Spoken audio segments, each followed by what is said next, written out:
Chapter 13. The Big Day Arrives. The sun was shining brightly on the morning of the big day, but the ground was still white with snow, and the air was very cold. Outside the gates of Wonka's factory, enormous crowds of people had gathered to watch the 5 lucky ticket holders going in. The excitement was tremendous.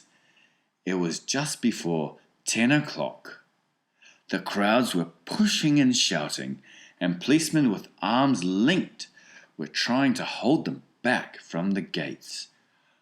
Right beside the gates, in a small group that was carefully shielded from the crowds by the police, stood the 5 famous children, together with the grown-ups who had come with them. The tall, bony figure of Grandpa Joe could be seen standing quietly among them, and beside him, holding tightly onto his hand, was little Charlie Bucket himself. All the children, except Charlie, had both their mothers and fathers with them, and it was a good thing that they had, otherwise the whole party might have got out of hand. They were so eager to get going that their parents were having to hold them back by force to prevent them from climbing over the gates. Be patient, cried the fathers. Be still. It's not time yet. It's not 10 o'clock.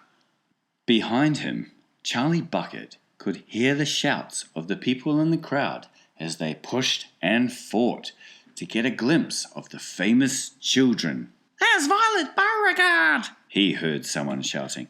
That's her, all right. I can remember her face from the newspapers. And you know what? Somebody else shouted back. She's still chewing that dreadful old piece of gum she's had for 3 months.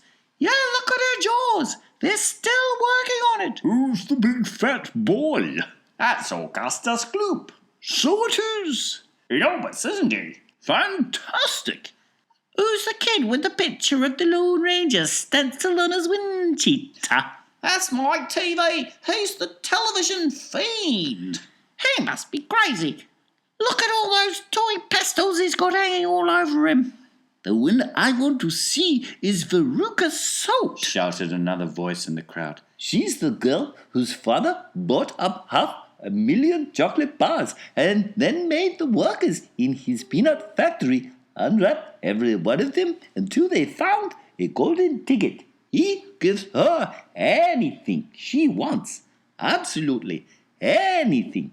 She only has to start screaming for it, and she gets it. Dreadful, isn't it? Shocking, I call it. Which do you think is her? That one, over there on the left, the little girl in the silver mink coat. Which one is Charlie Bucket? Charlie Bucket? He must be that skinny little shrimp, standing behind the old fellow who looks like a skeleton, very close to us. Just there, see him?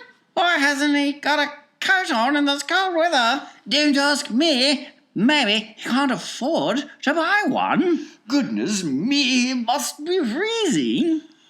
Charlie, standing only a few paces away from the speaker, gave Grandpa Joe's hand a squeeze, and the old man looked down at Charlie and smiled. Somewhere in the distance, a church clock began striking 10. Very slowly, with a loud creaking of rusty hinges, the great iron gates of the factory began to swing open. The crowd became suddenly silent. The children stopped jumping about. All eyes were fixed upon the gates. There he is, somebody shouted.